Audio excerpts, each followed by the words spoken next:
have agreed on a staff level agreement.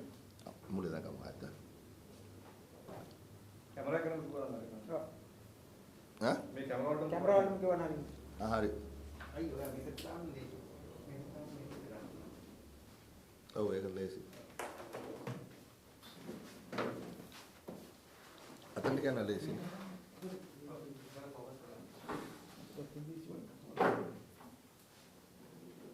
Okay. හද.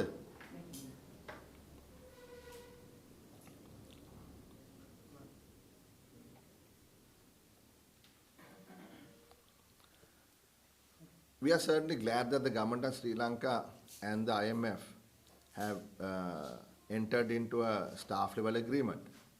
Now this is the beginning in trying to obtain the $2.9 billion extended fund facility. The issue here is, what did the government of Sri Lanka agree with the IMF? What is in this staff level agreement? None of us know what is in there. So saying, yes, we signed the agreement is one thing, but before we jump for joy, we must know what is in this agreement, right? So the short press release issued by the IMF says that, one, we need to stabilize the macroeconomy and also enter into some sort of debt restructuring agreement.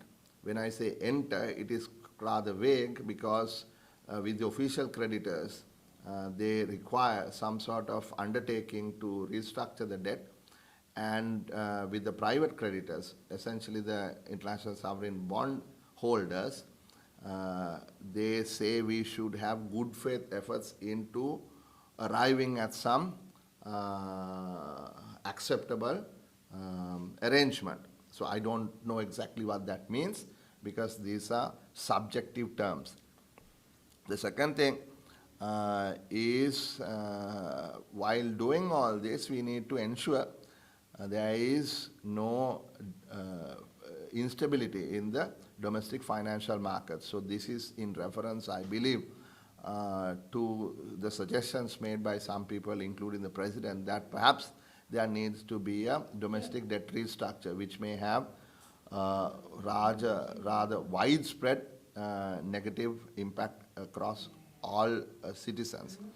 The third point is, of course, about structural reforms necessary to eliminate corruption vulnerabilities and to open up the economy for sustained inclusive growth.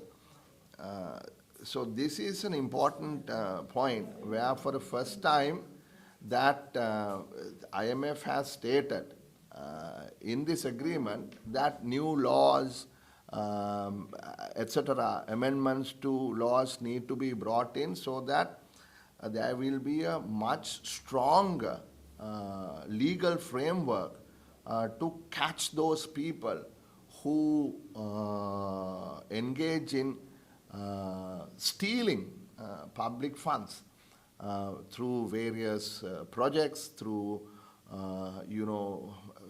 benefiting from inside information on changes in duties and taxes, etc., where we saw what happened in the recent past, and generally on procurement. I mean, so many allegations on procurement in coal and fuel and what you name anything, right? The allegations of corruption in these transactions. So, what is the sort of the strong framework that is going to be brought in? And another very important issue that has been brought up is how do you protect the vulnerable segments of this country's population? Right? When inflation is 94%, and it hits you so hard you won't know what happened, right? For instance, if a loaf of bread is going to be over $300, 350 rupees, how are people going to survive? Now you will see people purchasing slices of bread, not loaf of bread. People will start selling a slices of bread. Palm pettaka gana tamai ilangata kiyana wenne. Palm ratrane palm pettaka gana. So that is where we are moving, right? So people's wealth has been completely decimated. If you had 100,000 rupees in your bank when Gotabaya Rajapaksa came to office, and you voted for Gotabaya Rajapaksa, my gosh, you said so many good things about him, how he's going to, change this country, how he's going to create, what did he call it? Splendor and something, prosperity or something for this country.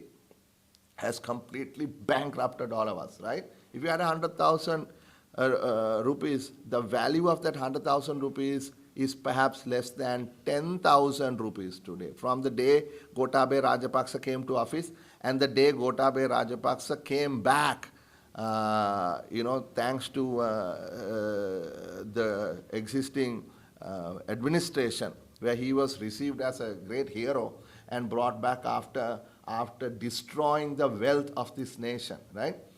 So what about those people? What are the measures that you're going to take to ensure that they are looked after? So those are the issues that have been specified in this press release. But we need to know what the agreement is. So I demand immediately Ranil Wickremesinghe, the President, and as the Minister of Finance on Tuesday morning to table this document in Parliament.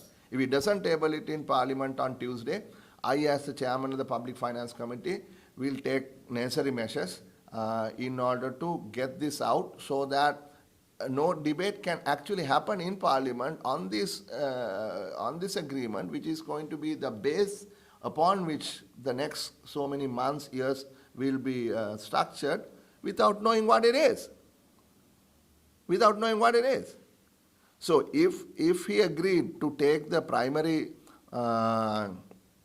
deficit from 5.7% as it now stands, as we are told, we still don't have the accurate information, we are told, let's say close to 6% negative primary balance, primary deficit of -6 to positive 2.3 by 2025 is a massive change in the entire tax structure, expenditure structure.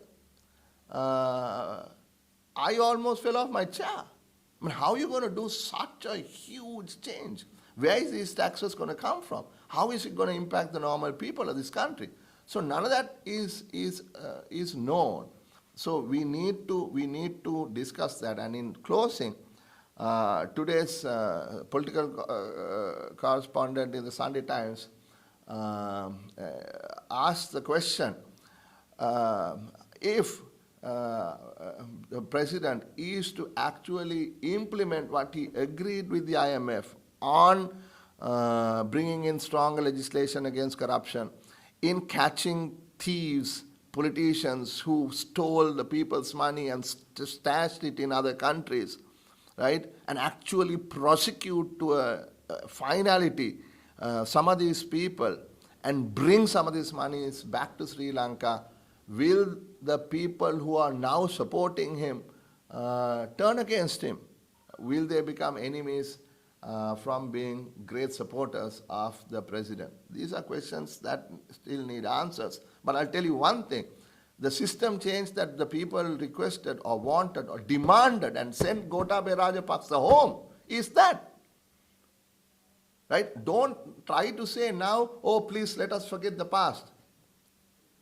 Then you better say how the people of this country will also be able to forget the past and go back to the past.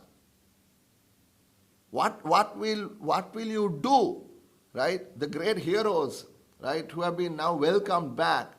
What will you do to take this country back to where it was before you ruined it?